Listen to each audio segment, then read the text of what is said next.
All right, let's dive into the Persian Empire. We're talking rise and fall of one of history's biggest empires, and we got some amazing sources to guide us. Yeah, it's fascinating stuff. It really is. We're talking texts, accounts, stories that'll make you go, whoa, I didn't know that. So get ready to uncover how a group of, well, nomads built this massive empire. It's pretty wild when you think about it, how these nomadic tribes roaming around, what we know now is Iran. Exactly. But these weren't your average nomads, right? Yeah. They had ambition, organization, and a real drive for power. Right, definitely. They were strategic, and let's face it, they wanted to make a mark on the world. So how do you go from herding sheep to ruling an empire that stretches from the Mediterranean all the way to the Indus River? That's a pretty impressive glow up. Yeah, no kidding. It wasn't some overnight success story, though. It took centuries. Centuries, wow.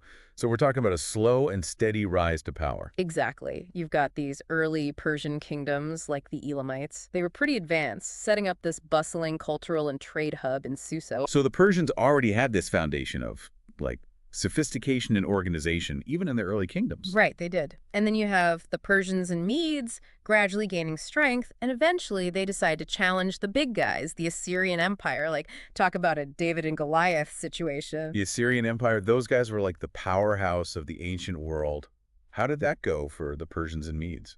Well, the Assyrians were tough, no doubt. But the Persians and the Medes, they were persistent. They kept chipping away at the Assyrian Empire's power, and over time, they started to emerge as a real force to be reckoned with. So persistence pays off. It's like a slow and steady climb to the top. Yeah, it was. And that's when we start seeing the rise of the Achaemenid dynasty, the family that really put Persia on the map. And it all started with this guy, Cyrus I. Cyrus I, wait, is this where Cyrus the Great enters the picture? Because Yeah. I know he's a pretty big deal in this whole Persian Empire saga. That's him. Cyrus I was the grandfather of Cyrus the Great, and you could say he laid the groundwork for his grandson's amazing rise to power. But we got to give Cyrus the Great his due, right? Absolutely. So, spotlight on Cyrus the Great. What was it about him? Was he just a military genius, or was there something more? He was definitely a brilliant military strategist, there's no doubt about that. Led a rebellion against the Medes in 550 BC and conquered their capital, Ecbatana, like it was nothing. Okay, so he's got the military skills down, but what else? What's interesting about Cyrus is he wasn't just about brute force. He was also a master of diplomacy and knew how to build alliances. So he understood that there's more to conquering than just winning battles. Right, exactly. Take his conquest of Lydia in 546 BC. He defeats King Cursus, who was famously rich, and captures their capital, Sardis.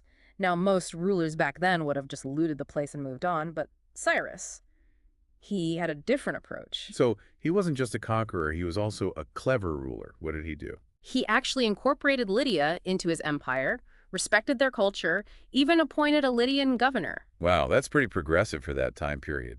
Instead of erasing their identity, he's like, hey, let's work together. Yeah, he was all about unity, you could say. And this pattern continues with his capture of Babylon in 539 BC, right? You got it. Yeah. He enters the city not as some conquering tyrant, but as a liberator, frees the people from this ruler they hated. So the guy who just conquered your city is being hailed as a hero. Talk about winning hearts and minds. That was Cyrus. And get this, he did something pretty radical with the exiled Jews. Oh yeah, the decree allowing them to return to their homeland. That was a pretty big deal in those days. Huge. I mean, most conquerors would force their own religion and customs on the people they conquered. But Cyrus, he let the Jews rebuild their temple in Jerusalem and practice their own faith. So we're talking religious freedom at a time when that was practically unheard of. Cyrus was definitely playing a different game than the other rulers of his time. He was.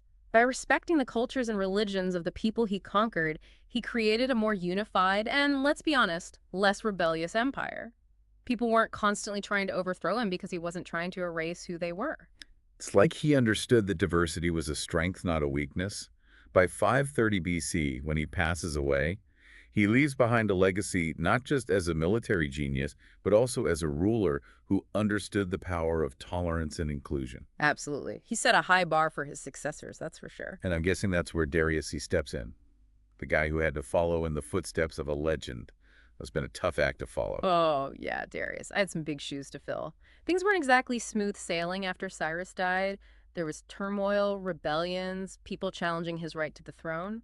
So Bit of a rocky start for Darius. You could say that, but what's interesting is that he not only navigated those challenges, he actually managed to strengthen his power and keep expanding the empire. He Yeah. was a leader in his own right. So he wasn't just a placeholder. He was a force to be reckoned with himself. But how did he measure up to Cyrus? Did he follow in his footsteps as a ruler? In many ways, yes. He was also known for being a great administrator and keeping order in this massive empire. But he also brought his own vision, especially when it came to, well, building things. Building things. What kind of things? Was he into those big, impressive construction projects? He was. Darius was a builder on a grand scale. Think palaces, intricate carvings, huge staircases. He wanted to create lasting symbols of Persian power and wealth. And those projects probably created a lot of jobs too, right? Okay. But I'm guessing his most famous construction project wasn't just about looking impressive. It had a more practical purpose. You're thinking of the Royal Road, right? Royal Road, that was a massive undertaking, right? It was. Picture a 1,500-mile highway stretching from one end of the empire to the other. It was Darius's way of saying, this empire is connected and we're here to stay. That's some serious infrastructure ambition. What was the impact of this massive road building project? Did it achieve what Darius intended? Absolutely. The Royal Road was a game changer. It boosted trade, made communication faster, and helped move troops quickly. It basically tied the whole empire together like never before. So by 500 BC, we've got the Persian Empire at its peak. Huge, diverse population, efficient government, and tons of wealth, thanks to all that trade flowing along the Royal Road. They were basically the undisputed superpower of their time. They were.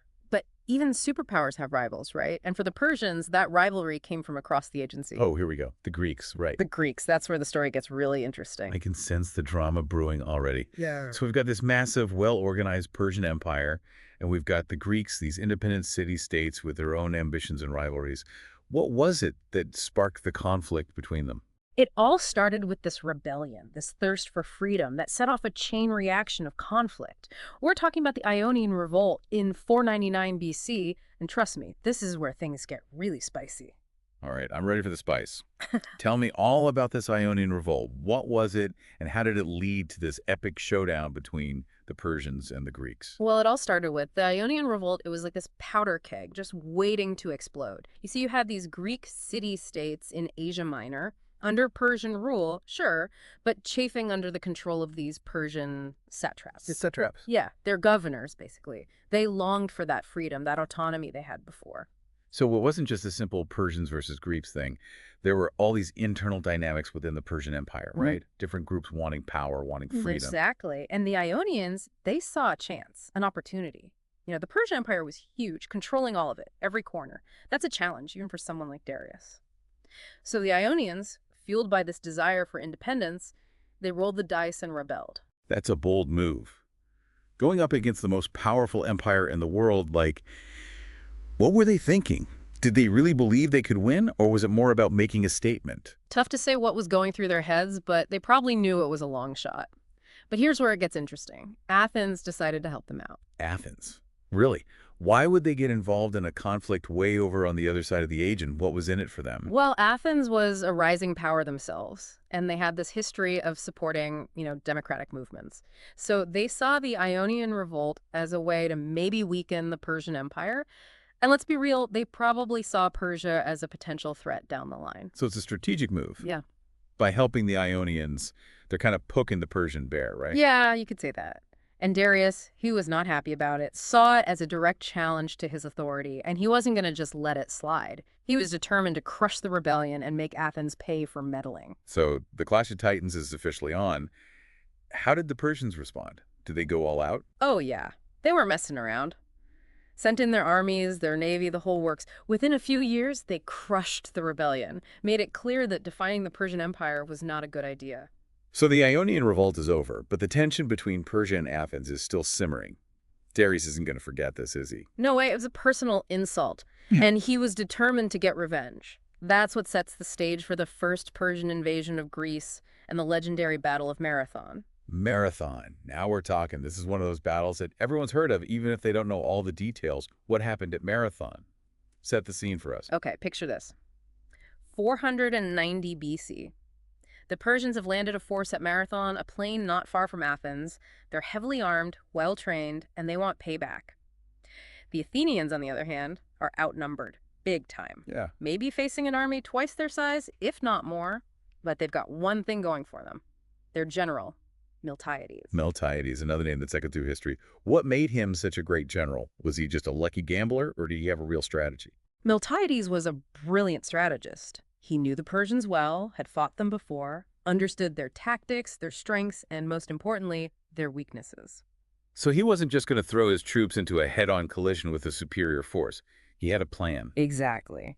He knew the key was to use the terrain to his advantage. Plus, he understood the strengths of the Athenian hoplites, those heavily armed infantry guys. They were disciplined, well protected, trained to fight in this tight formation called a phalanx. So it's not just about numbers. It's about strategy, tactics, knowing how to use your strengths against your enemy's weaknesses. So what was Miltiades' plan? How was he going to beat the Persians despite being outnumbered? Instead of waiting for the Persians to attack, Miltiades decided to surprise them, launched a full-on offensive, Yeah. ordered his hoplites to charge the Persian lines in their phalanx formation. It was risky, for sure, but Miltiades was betting that the speed and the sheer force of the Athenian attack would catch the Persians off guard. It's a gamble, but a calculated one, so did it pay off? It did. The Athenians slammed into the Persian lines, total chaos Persians, totally caught off guard, got pushed back. Their ranks fell apart. Amazing. The Athenians, outnumbered, facing the might of the Persian Empire, and they're winning. But the battle's not over yet, is it? I'm guessing the Persians didn't just roll over and surrender. You're right about that. They were still a tough opponent. Regrouped, launched counterattacks, tried to break through the Athenian lines. It was a back-and-forth struggle. A real nail-biter. So what tipped the scales? How did the Athenians finally win at Marathon? Things turned when the Persian center, they couldn't hold up against those Athenian hoplites. They started to crumble. The Athenian flanks, seeing the opportunity, they pressed their attack, drove the Persians back towards the sea. It was a rout. Wow. So the Athenians actually routed the Persian army. Talk about an upset. That must have sent shockwaves through the Persian Empire. Oh, absolutely. It was a huge blow to the Persians, totally shattered their image of invincibility. And for the Greeks, it was a massive morale boost. They realized, hey, the Persians aren't unbeatable after all. The underdog wins. Courage and strategy triumph over brute force. It's the stuff of legends. But Darius isn't just going to let this go, is he? He must have been furious. Oh, yeah, he was fuming. Already planning another invasion, an even bigger one. Wanted to crush Athens and bring all of Greece under his control. But fate had other plans. Darius died in 486 BC, so his son, Xerxes, inherited the throne and, of course, the unfinished business with Greece. So the torch is passed to Xerxes, the son who has to avenge his father's defeat. This is setting up for an epic rematch. But before we get to that, let's take a moment to appreciate what the Athenian victory at Marathon really meant. It was more than just a battle, it was a symbol. It showed the world that the Greeks, these independent city-states, could stand up to the most powerful empire in the world. It boosted their confidence, their determination, and it paved the way for the golden age of Greece, a time of incredible cultural and political achievement. So Marathon was a turning point, not just in the conflict between Persia and Greece, but in the course of Western civilization. It's a reminder that sometimes the greatest victories come from the most unexpected places. Exactly. And it sets the stage for an even more dramatic chapter in this epic clash between the Persians and the Greeks. Xerxes is on his way, and he's bringing everything he's got. That's where we'll leave it for now, but trust me, you won't want to miss what happens next. The stakes are higher, the armies are bigger, and the battles are about to become legendary. So we left off with Xerxes wanting revenge, about to launch his second invasion of Greece. Talk about pressure. Imagine being in his shoes, carrying the weight of an entire empire. No kidding. He had to live up to his father, avenge that defeat at Marathon. And don't forget, he had to deal with those rebellions in Egypt and Babylon first. That's a lot on anyone's plate, especially a newer ruler. So Xerxes spends a few years getting things in order, crushing rebellions, building this massive army, even bigger than Darius's, according to some sources. Meanwhile, what are the Athenians doing? They know round two is coming, right? Oh, the Athenians weren't just relaxing after Marathon. They knew the Persians would be back. They used that time to, well, get ready, especially their navy. Smart move. Yeah. Control the seas, control the agency.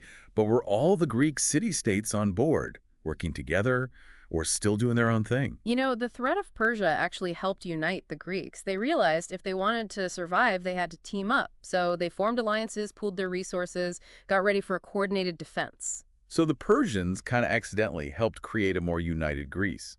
A bit ironic, isn't it? Yeah, sometimes a common enemy brings people together like nothing else. In this case, it really shaped Greek history and culture. Okay, so Xerxes and his massive army are heading west, ready for own two, and we've got the Greeks united and ready to defend their land. Where does this epic rematch begin? Xerxes' route took him across the Hellespont, that narrow strait between Asia Minor and Europe. He had his engineers build a bridge of boats. It was pretty incredible, actually. That let his army cross right into Thrace. Hold on, a bridge of boats across the Hellespont. Yeah. How do you even... It was a huge project, a real logistical feat. Hundreds of boats lashed together, a floating road almost a mile long. Shows you how determined they were to get to Greece. So Xerxes marches across this bridge, heading south through Thrace and Macedonia, forcing those local rulers to submit along the way. The Greeks see this massive army coming. They know what's about to happen. What's their plan? How do they stop this? What seems like an unstoppable force. The Greeks knew they couldn't win a head-to-head fight against that massive army. So they decided to choose their battles carefully, use the terrain to their advantage, and really leverage their naval skills. Classic underdog strategy, right? Don't fight on their terms. Use your strengths. Make them work for every inch. Yep. And they chose to make their first stand at this narrow pass called Thermopylae. Thermopylae, just the name is legendary. This is where Leonidas and his 300 Spartans held off that huge Persian army, right? Well, not the entire Persian army, but it was an incredible last stand, no doubt.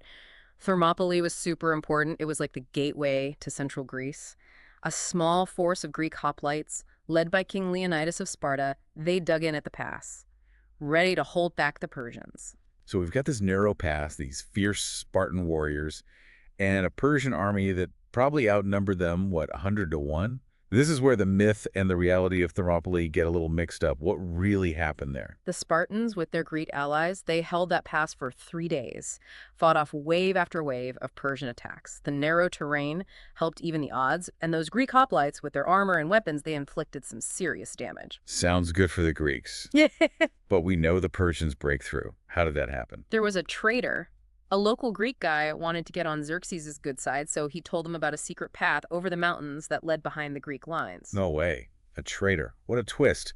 So the Greeks are trapped, surrounded, Persians closing in. What happens next? Leonis, he knew they were outnumbered, facing certain defeat. He made a tough choice. He sent most of the Greek army away, told them to retreat and live to fight another day.